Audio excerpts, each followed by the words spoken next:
नवंबर 2020 में स्कॉटलैंड में ग्लासगो में क्लाइमेट चेंज के ऊपर COP26 एक इंटरनेशनल कॉन्फ्रेंस हुई। 30,000 डेलीगेट्स थे, 189 कंट्रीज से आए थे। उनके पास क्लाइमेट चेंज जो हुआ है या हो रहा है उसको रिवर्स करने का कोई समाधान नहीं है। वो फॉसिल फ्यूल की कंजम्पशन को लेके पिछले 15 साल से शोर मचा रहे हैं, मगर किसी भी कंट्री ने फॉसिल फ्यूल की कंजम्पशन नहीं रोकी। रोकने की बात तो बात की है, यहां तक कि कम भी नहीं की, पहले से ज्यादा ही हुई है। प्रश्न ये पैदा होता है कि ये एक इम्प्रैक्टिकल कैंपेन है कि फॉसिल फ्यूल को हम कंजम्पशन को रोक देंगे। जब तक ये कैंपेन चलती रहेगी,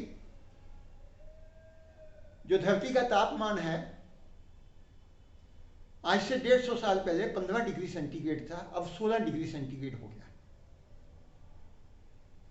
आने वाले 20 साल में हो सकता है ये 2 डिग्री सेंटीग्रेड बढ़ जाए, यानी कि 17 डिग्री सेंटीग्रेड हो जाए। पैसिफिक ओशन के अंदर बहुत सारे आइलैंड्स हैं जिनके ऊपर लोग रहते हैं। उदाहरण के तौर पे तुवालू नाम का आर्कीपेलगो है, उसमें से 9 में से 3 आइलैंड पानी में डूब चुके हैं। हिंदुस्तान और चाइना के लिए या दूसरे कंट्रियों के लिए ये GDP का क्वेश्चन है, मगर जो आइलैंड नेशंस हैं उनके लिए GDP नहीं, उनके लिए अस्तित्व का क्वेश्चन है, एग्जिस्टेंस का क्वेश्चन है कि बचेंगे या नहीं बचेंगे। क्या आइलैंड छोड़ के किसी दूसरी मेनलैंड पे शिफ्ट करना पड़ेगा?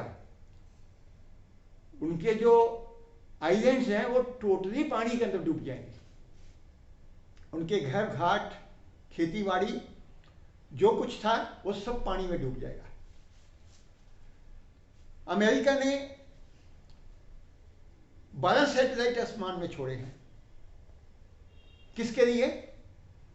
कि आने वाले 20 साल में, आने वाले 50 साल में क्लाइमेट का क्या स्टेटस होगा, सिर्फ उसको प्रिडिक्ट करने के लिए।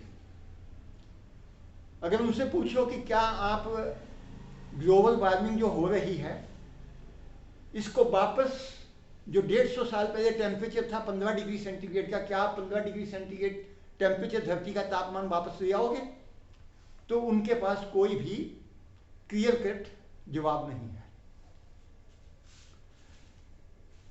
एक प्रोग्राम है tropical oceans and global atmosphere, उसको हम शॉर्ट में कहते हैं टोगा।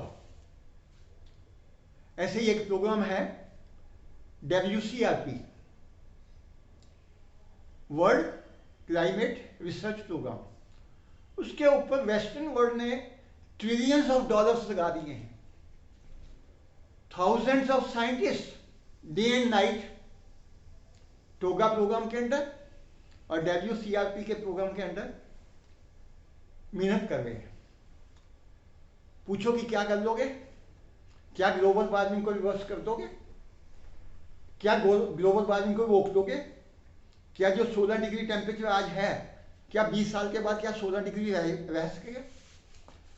उनके पास कोई क्लियर कट जवाब नहीं है। हिंदुस्तान देवभूमि है। विश्व का सबसे पहला ग्रंथ ऋग्वेद इसी धरती की उपज है। जब हम अथर्ववेद के अंदर ब्रह्मचारी सूक्त पढ़ते हैं, उसमें 26 मंत्र हैं।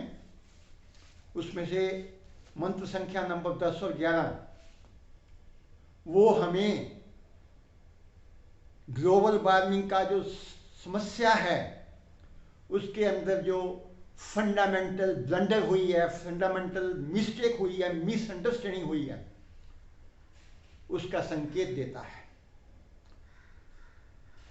जब हम विश्व के 8000 अर्थ साइंटिस्ट से पूछते हैं कि आज से 150 साल पहले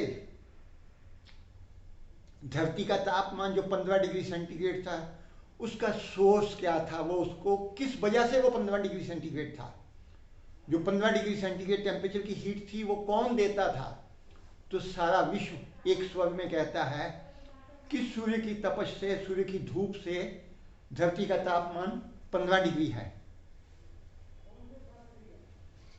ये जो 15 डिग्री सेंटीग्रेड का जो सोर्स उन्होंने आइडेंटिफाई किया है, ये पूरे विश्व के जितने भी क्लाइमेट साइंटिस्ट हैं, ये उनकी सबसे फंडामेंटल मिस्टेक है। वेद क्या कहता है, ब्रह्मचारी सूक्त क्या कहता है? ब्रह्मचारी सूक्त कहता है कि जो 15 डिग्री सेंटीग्रेड टेम्परेचर था धरती का, वो अकेले सूर्य की धूप से नहीं था, उसके अंदर जो ज्वालामुखियों के मुंह से आग निकल रही है, तपश निकल रही है, जो हीट रेडिएशंस निकल रही हैं, जो वायुमंडल में जाके वायुमंडल को गर्म करती हैं, उनका भी योगदान था। सूखी धरती के ऊपर लाखों गर्म पानी के चश्मे हैं, उनके मुंह से जो भाप निकलती है फुश फुश 24 घंटे। आप मणिकरण में जाओ, हॉट वाटर स्प्रिंग देखो, कैसे भाप निकलती है, कैसे बादल बनता है। वो जो लाखों गर्म पानी के चश्मे हैं, उनके मुंह से जो गर्म हवा, जो भाप निकलती है, वो भी इस धरती का जो 15 डिग्री सेंटीग्रेड टेम्परेचर था, उसमें उसका योगदान है। धरती का 1/3 भाग सूखा है और 2/3 भाग समुद्र में है। अब समुद्र की तरफ बात करते हैं। भारतीय संस्कृति क्या कहती है कि समुद्र में वडवानर अग्नि होती है। वो वडवानर अग्नि क्या होती है? मॉडर्न साइंटिस्ट कहते हैं समुद्र के अंदर, विश्व के पूरे समुद्रों के अंदर मिड ओशन रिज है। मिड ओशन रिज, उसकी लंबाई कितनी है? 75,000 किलोमीटर। वो मिड ओशन रिज क्या होती है? वहां पर दो प्लेटें ऑपोजिट डायरेक्शन में जाती हैं और नीचे से मैग्मा जो है 1200 डिग्री सेंटीग्रेड का, वो समुद्र के तल पे ठंडे पानी के साथ मिलकर नई धरती का निर्माण करता है। उनको सी स्प्रेडिंग सेंटर्स भी कहते हैं। वो जो 1200 डिग्री सेंटीग्रेड का मैग्मा निकलता है और समुद्र के ठंडे पानी से 2 डिग्री सेंटीग्रेड से मिलके, जब 1200 डिग्री सेंटीग्रेड का टेम्परेचर 2 डिग्री से मिलेगा तो 1200 प्लस 2 डिवाइडेड बाई 2 तो 601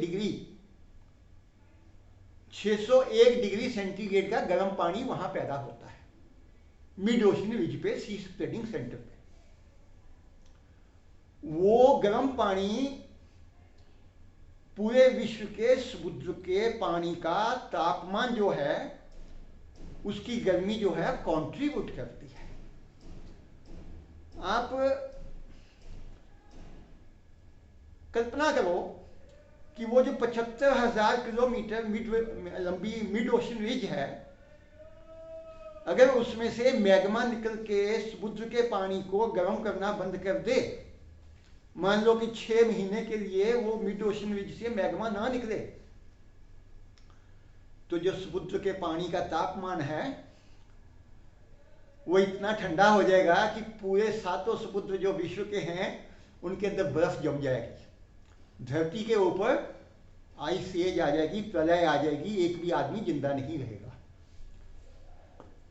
तो जो 75,000 किलोमीटर लंबी मिड ओशन रिज के अंदर मैग्मा निकल के, 1200 डिग्री सेंटीग्रेड का मैग्मा निकल के समुद्र के पानी को गर्म करता है, उसको अभी तक पूरे विश्व के जो क्लाइमेट साइंटिस्ट हैं उन्होंने उसको काउंट ही नहीं किया, उसकी गणना ही नहीं की, उसका कॉग्निजेंस ही नहीं दिया। बड़ी खुशी से लोग कहते हैं कि दिस इज इंटेलिजेंट सिविलाइजेशन, मुझे तो हंसी आती है कि ठीक है, कंप्यूटर भी आ गया, लैपटॉप भी आ गया, मोबाइल भी आ गया, सैटेलाइट भी आ गए, हवाई जहाज भी आ गए, मगर जो फंडामेंटल बातें हैं उनके अंदर जब झांक के देखते हैं तो मुझे इंटेलिजेंट सिविलाइजेशन की जगह फुलिश सिविलाइजेशन नजर आती है। जो 15 डिग्री सेंटीग्रेड टेम्परेचर था धरती का, उसके अंदर अगर ज्वालामुखियों की गर्मी और मिड ओशन रिज की गर्मी और हॉट वाटर स्प्रिंग्स की गर्मी, इन सबको मिला के भूतापीय ऊर्जा, जियोथर्मल एनर्जी का अगर हम कंट्रीब्यूशन देखें तो वेद यहां तक हिम्मत करता है कि 15 डिग्री में 7.5 दोनों का नहीं है, सूर्य की धूप का और जियोथर्मल एनर्जी का 7.5 कंट्रीब्यूशन नहीं है, बल्कि सूर्य की धूप से ज्यादा तपश जियोथर्मल एनर्जी, भूतापीय ऊर्जा की उस 15 डिग्री के अंदर है। यूं समझिए मोटे तौर पे कि 8 डिग्री सेंटीग्रेड कंट्रीब्यूशन जो है वो जियोथर्मल एनर्जी का है और 7 डिग्री सूर्य की धूप का है। अब मॉडर्न साइंटिस्ट कहते हैं कि भाई 15 का 15 डिग्री सूर्य की धूप का, सूर्य बहुत दूर है, उसका हम कुछ बिगाड़ नहीं सकते, इसलिए वो सारा रोना जो है, सारा गुस्सा जो है वो फॉसिल फ्यूल कंजम्पशन पे निकालते हैं। अगर पूछा जाए कि मान लो जैसे कि इस वक्त चल रहा है, अगर आने वाले 20 साल में फॉसिल फ्यूल कंजम्पशन टोटली पूरा विश्व बंद करने में असमर्थ रहा, तो जो 30,000 आइलैंड्स हैं विश्व के समुद्रों में, वो तो सब के सब डूब जाएंगे। इसके अलावा अगर तापमान अभी 16 है, कल को 17-18 हो गया, तो जो मुंबई जैसे शहर हैं, कलकत्ता है, चेन्नई है, इनका क्या होगा? ये भी डूब जाएंगे। और अगर इसी तरीके से तापमान बढ़ता रहा, दिल्ली का क्या होगा? पूरी सूखी धरती डूब जाएगी। तो फिर अगर ये इंटेलिजेंट सिविलाइजेशन है तो इनके पास कोई कॉन्क्रीट रिप्लाई या कॉन्क्रीट समाधान क्यों नहीं है? तो इस हालात में जो वैदिक साइंस है वो मॉडर्न साइंस को सुपरसीड करती है। वैदिक साइंस क्या कहती है कि भाई जब 15 डिग्री सेंटीग्रेड टेम्परेचर जो 150 साल पहले था, आज 16 डिग्री है, उस 16 डिग्री के अंदर अगर हम आज की डेट में सूखी जमीन पे 1/3 जो ड्राई लैंड मास है उसके ऊपर 550 सक्रिय ज्वालामुखी हैं, एक्टिव वोल्केनोस, उनके ऊपर जियोथर्मल पावर प्लांट लगा के उनके मुंह से जो गर्मी निकल रही है उस गर्मी की बिजली बना दें, तो उसका योगदान जो है वायुमंडल में जाना बंद हो जाएगा। तो जो तापमान है वो 16 डिग्री से वापस 15 डिग्री पे आ जाएगा, और 15 भी क्या 14 डिग्री पे आ जाएगा। जो ग्लोबल वार्मिंग है इसकी जगह ग्लोबल कूलिंग हो जाएगी। कुछ लोगों ने जियोथर्मल एनर्जी पे बहुत अच्छा काम किया है, उन लोगों को मैं बधाई देना चाहता हूं। अभी जो लेटेस्ट रिपोर्ट्स आई हैं उनके मुताबिक जो मिड ओशन रिज के अंदर, जैसे आपको मैंने बताया कि वहां पे 600 डिग्री सेंटीग्रेड का गर्म पानी होता है समुद्र के बॉटम पे, सी फ्लोर पे, जिसको हम सी बेड कहते हैं। उस गर्म पानी के चश्मे की, वो जो गर्म पानी निकलता है समुद्र की मिड ओशन रिज में, उस गर्म पानी की गर्मी से बिजली बनाने के भी जियोथर्मल पावर प्लांट डेवलप कर लिए हैं।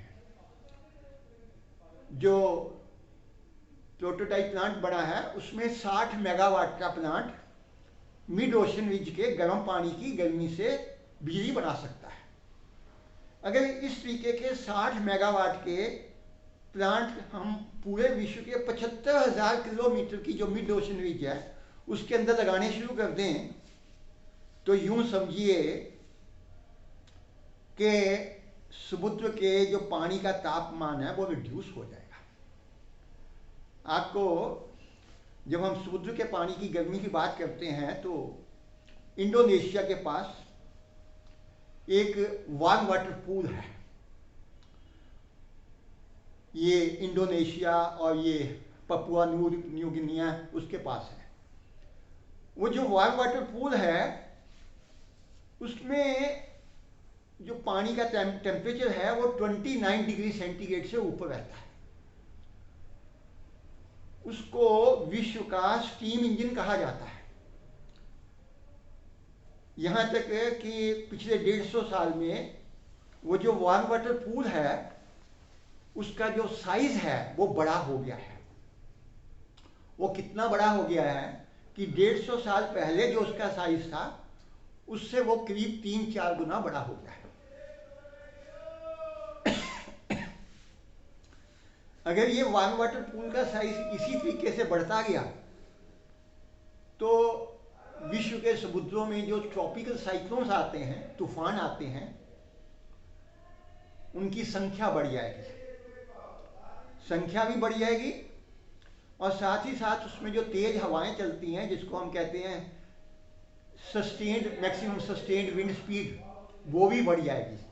यानी कि जो तूफान है, समुद्री तूफान है, ट्रॉपिकल साइक्लोन्स हैं, वो ज़्यादा विध्वंसकारी हो जाएंगे। उनका साइज भी बढ़ जाएगा, उनमें हवाओं की स्पीड भी ज़्यादा बढ़ जाएगी। जैसे कि आप जानते हैं कि समुद्र के तट पे जैसे उड़ीसा है, बंगाल है, आंध्र प्रदेश है, वहाँ पे चक्रवात आता है तो नुकसान करता है।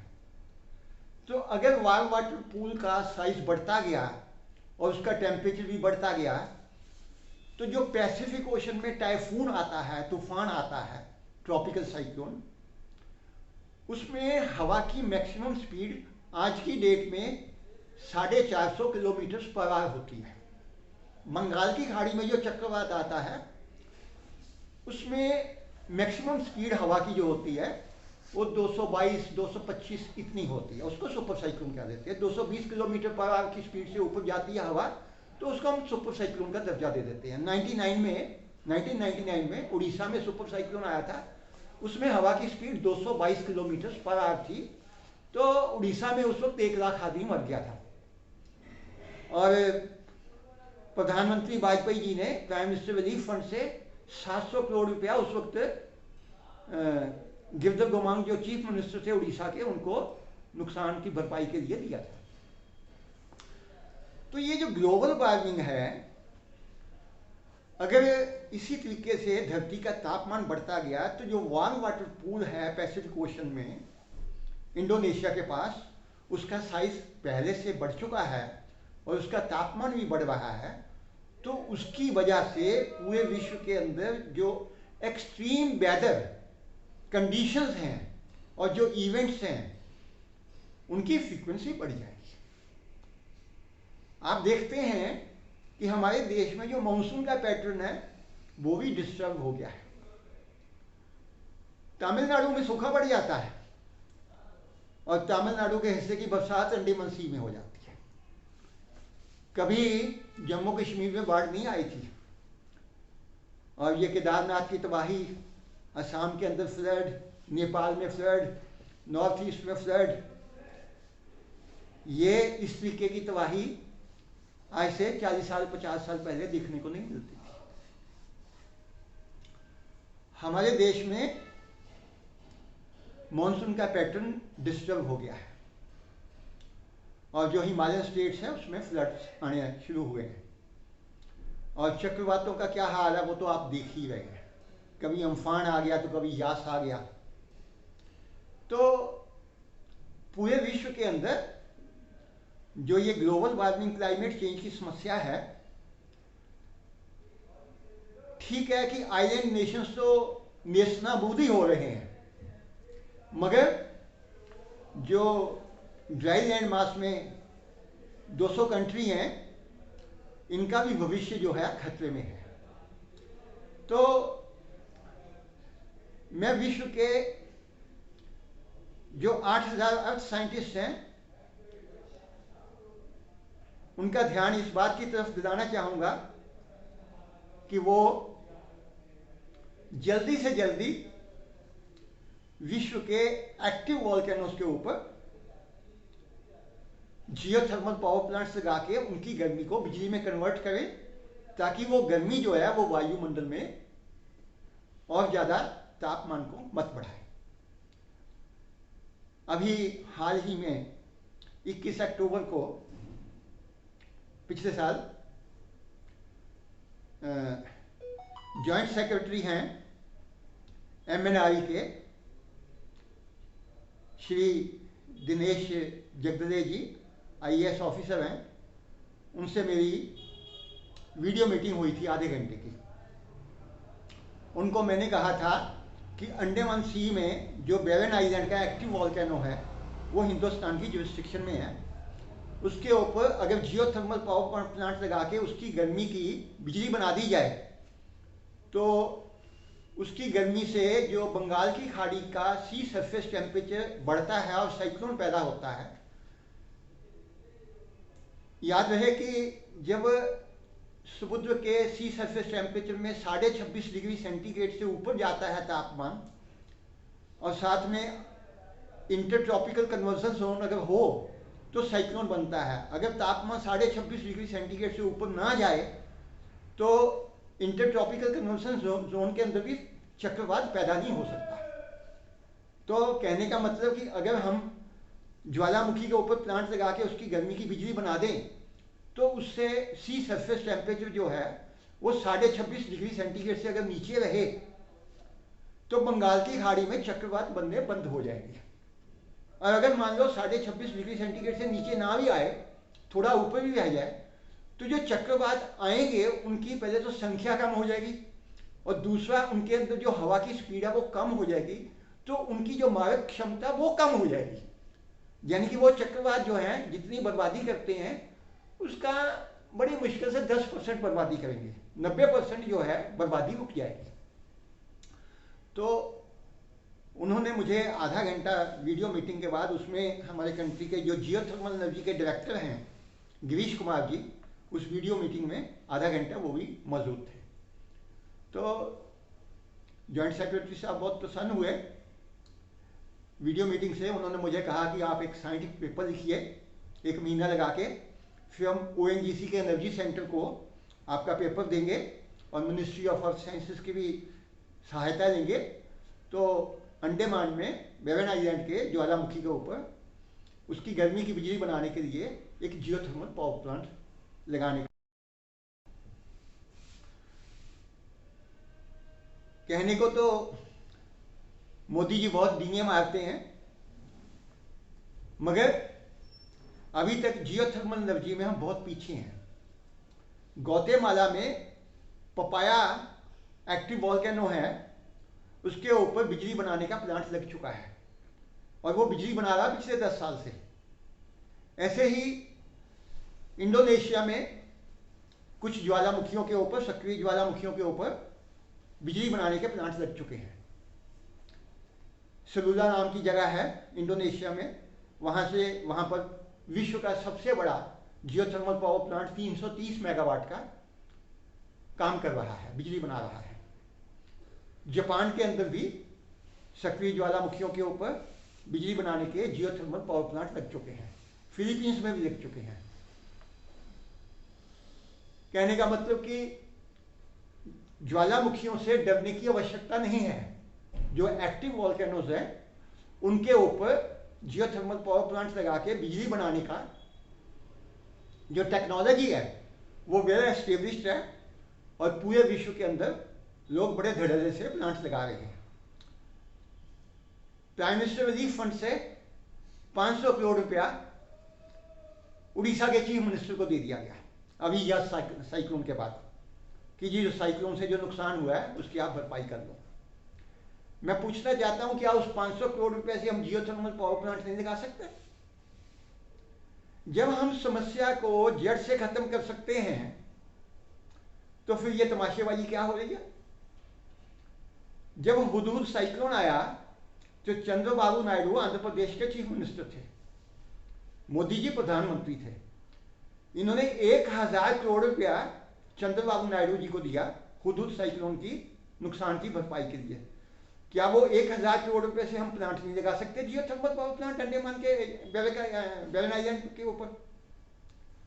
हमारे कंट्री में दुर्भाग्य ये है कि जो राजनीतिज्ञ हैं उनको साइंस नहीं आती, और जो सरकारी साइंटिस्ट हैं उनका कंट्री के विकास की तरफ लेना देना कुछ नहीं है।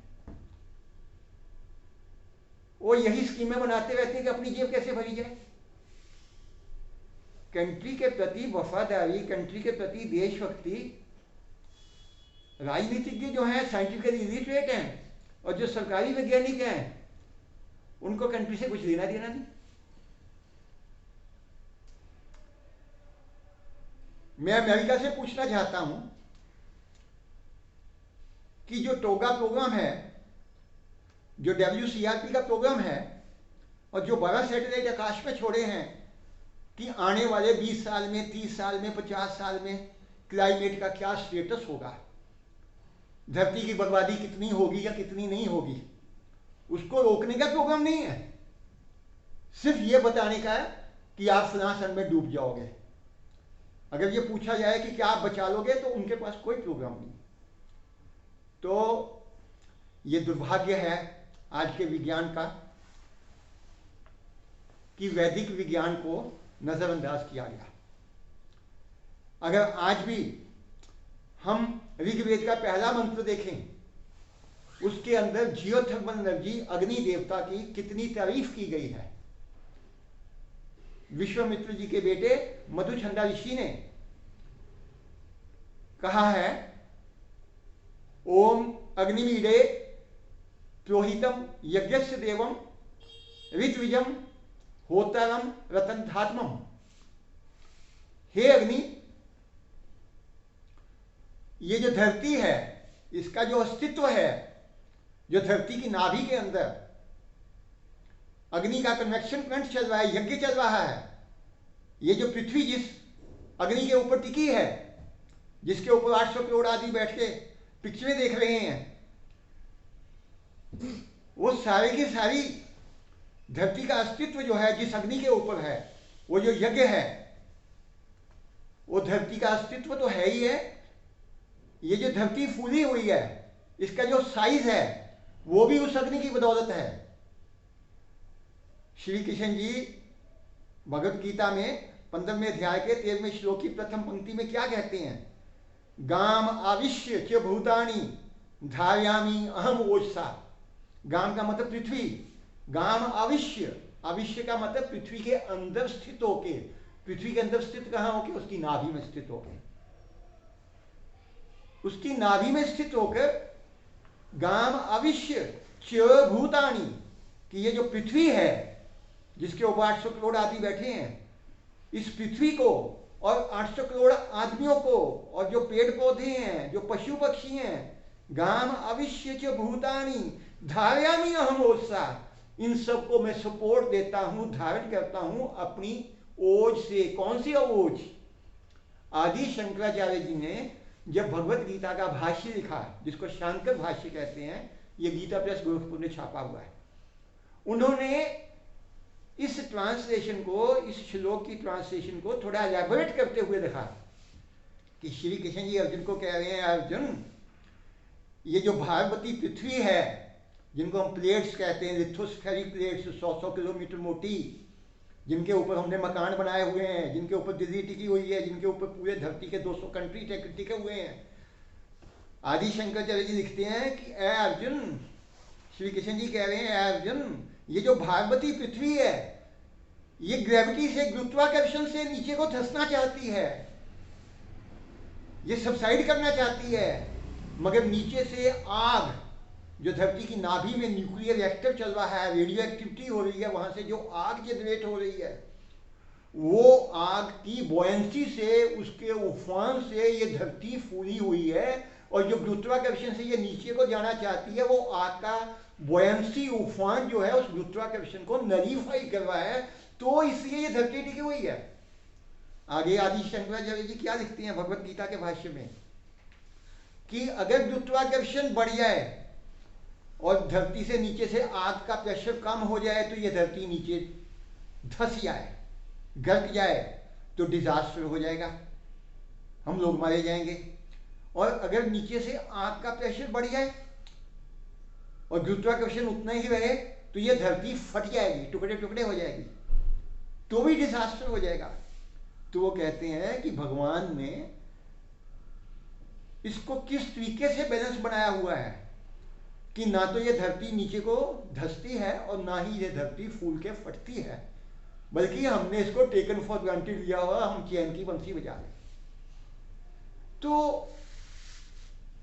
जब 4 वेद लिखे गए, उसमें 20,346 मंत्र लिखे गए, तो उसमें से सबसे पहला मंत्र इस अग्नि की, इस ज्वालामुखी के अंदर से जो लावा निकलता है, जो धरती के नीचे जो मैग्मा है, जिस अग्नि की चर्चा गीता में श्री कृष्ण जी कर रहे हैं, जिस ओज की बात कर रहे हैं, उन्होंने ओज कहा, गामाविश्य च भूतानि धारयामि अहम ओजसा। वो जो ओज है, वो जो अग्नि है, उस अग्नि का जो उफान है, उसकी जो बॉयंसी है, ये अग्नि, इसी अग्नि की चर्चा मधुचंदा ऋषि ने कहा, ओम अग्निमीडे यज्ञस्य देवम ऋत्विजम होतारम रतनधात्मम, कि इस यज्ञ के जो होता है, जो ऋत्विज हैं, जो देवता हैं, हे अग्नि तू ही है। क्या जरूरत पड़ी थी अग्नि को इतनी इंपॉर्टेंस देने की? क्योंकि इस धरती का अस्तित्व अग्नि से ही शुरू होता है। अगर इस अग्नि के ढेर पे जिस पे हम बैठे हैं, इसका थोड़ा सा मिजाज बदल जाए तो 1200 डिग्री सेंटीग्रेड का लावा जो है, वो ये धरती की, ये जो आपके मकान हैं, ये जो बिल्डिंगें हैं, इनके पत्थर, इनके ईंटें, इनका लोहा, इनका एल्युमिनियम, सब पानी कर देगा। ये जो 800 करोड़ आदमी हैं, ये शू करके हवा में उड़ जाएंगे, इनकी हड्डी तक नहीं बचेगी। इसलिए जब वेद ने पहला अग्नि सूक्त, वेद व्यास जी ने जब वेदों का संकलन किया, तो उन्होंने फिर सोच समझ के ये अग्नि का इंपॉर्टेंस, उसकी तरफ ध्यान दिलाने के लिए कहा कि जब वेद पढ़ना शुरू किया तो सबसे पहले अग्नि की इंपॉर्टेंस को समझो। यही नहीं, अग्नि सूक्त में जो पहला मंत्र अग्निमीडे है, इसके बाद जो दूसरा मंत्र है, उसमें मधुचंदा ऋषि क्या लिखते हैं? उसमें कहते हैं कि ऐ मानव, ऐ वेद पाठी, ऐ धरतीवासी, जो प्राचीन काल के ऋषि थे, उन्होंने भी इस जियोथर्मल एनर्जी का दोहन किया, इस अग्नि का यूज किया, इस्तेमाल किया। और जो अर्वाचीन ऋषि हैं, आधुनिक ऋषि हैं, उन्होंने भी इस अग्नि का दोहन किया। तो ए मानव, तू भी इस अग्नि का दोहन कर। अगर तू इस अग्नि का यूज नहीं करेगा, इस अग्नि का दोहन नहीं करेगा, तो इस धरती के ऊपर तेरा जीना मुहाल हो जाएगा, तुझे समस्याएं आएंगी। तो आज विश्व में 15,000 मेगावाट के जियोथर्मल पावर प्लांट लग चुके हैं और वो बिजली बना रहे हैं, मगर ये 15,000 मेगावाट बहुत कम है। UNFCCC हर साल क्लाइमेट चेंज के ऊपर कॉन्फ्रेंस करता है। कितना हो हल्ला करते हैं, कभी पेरिस समझौता, कभी क्योटो प्रोटोकॉल, कभी कुछ कभी कुछ। ये फॉसिल फ्यूल का रोना छोड़ दे, 5 साल के अंदर पूरे विश्व के एक्टिव वॉल्केनोस के ऊपर जियोथर्मल पावर प्लांट लगा के उनकी बिजली बना दी जाए। अगर ये इसमें सफल हो जाते हैं, 10 साल में भी सफल हो जाते हैं, तो जो धरती का तापमान 15 डिग्री से बढ़ के 16 हुआ है, ये वापस 15 हो जाएगा, 15 नहीं 14 भी हो जाएगा। क्योंकि जो भूतापीय ऊर्जा है, जियोथर्मल एनर्जी का योगदान है, वो करीब 8 डिग्री सेंटीग्रेड है। उस 8 डिग्री सेंटीग्रेड में 3 डिग्री सेंटीग्रेड टेम्परेचर जो है, ये एक्टिव वॉल्केनोस का है, और 5 डिग्री सेंटीग्रेड टेम्परेचर जो कंट्रीब्यूशन है वो समुद्र के अंदर मिड ओशन रीज का है। तो मुझे दुख होता है कि नोबल फाउंडेशन ने अभी थोड़े दिन पहले जो फिजिक्स का नोबेल प्राइज दिया है वो 3 आदमियों को दिया है। उसमें 9 करोड़ रुपया 27 करोड़ रुपया 3 आदमियों को बांटा है। उसमें जो टॉप साइंटिस्ट हैं हैसलमैन, उन्होंने सिर्फ फ्यूचर में क्लाइमेट का क्या स्टेटस होगा, क्लाइमेट चेंज कितना होगा, उसकी तरफ ध्यान आकर्षित करने के लिए कंप्यूटर पे उन्होंने मॉडलिंग किया है। उन्होंने कोई वास्ता नहीं बताया कि हम जो जल प्रलय है धरती की जो आने वाली है उसको रोकने का कोई वास्ता नहीं दिया। उन्होंने क्या कहा है कि ये जो फॉसिल फ्यूल हैं, जो ह्यूमन एक्टिविटीज हैं, इनकी वजह से धरती का तापमान बढ़ा है कि 15 डिग्री से 16 डिग्री हुआ है। मैं पूछना चाहता हूं हैसलमैन से कि भाई आपने 1 डिग्री सेंटीग्रेड जो टेम्परेचर बढ़ा है इसके लिए तो एक्सप्लेनेशन दे दी है, मगर जो फंडामेंटल ब्लंडर की हुई है, जो 15 डिग्री सेंटीग्रेड टेम्परेचर था या आज 16 डिग्री सेंटीग्रेड टेम्परेचर है, उसके अंदर मिड ओशन रिज का जो मैग्मा है जो समुद्र के पानी को गर्म करता है, जो 550 एक्टिव वॉल्केनोज हैं उनके मुंह से जो गर्मी निकल के वायुमंडल में योगदान देती है, उसका कंट्रीब्यूशन जो है उसको उन्होंने सही आकलन नहीं किया है।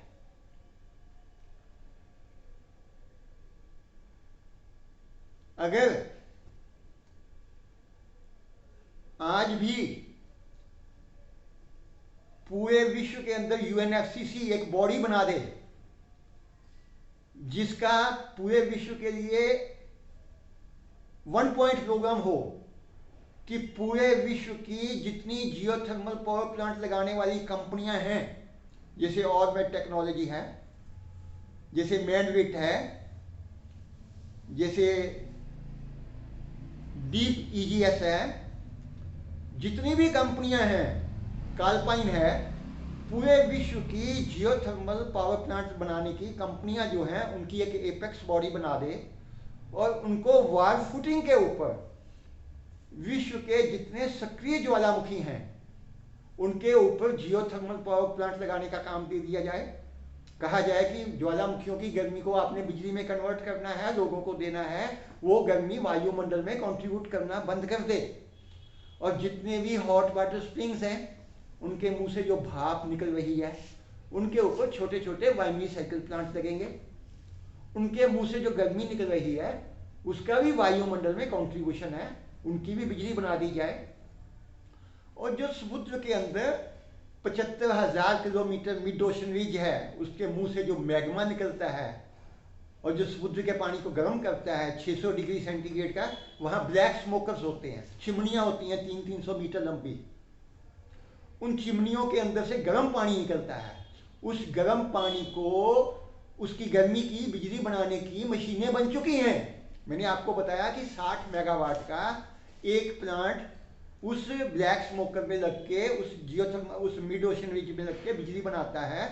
उस तरह के 60 मेगावाट के अगर 50,000 भी प्लांट लग जाएं पूरे विश्व के 75,000 किलोमीटर लंबी रीज का ये मिड ओशन रीज के ऊपर, तो धरती का तापमान कितना डाउन हो जाएगा कि यहाँ आइस एज आ जाएगी, यहाँ ग्लोबल कूलिंग हो जाएगी, ये जो आइलैंड्स डूब रहे हैं ये वापस डूबने से रुक जाएंगे और जो डूब चुके हैं वो वापस उनका सिर जो है हवा में आ जाएगा, वो वापस एग्जिस्टेंस में आ जाएंगी।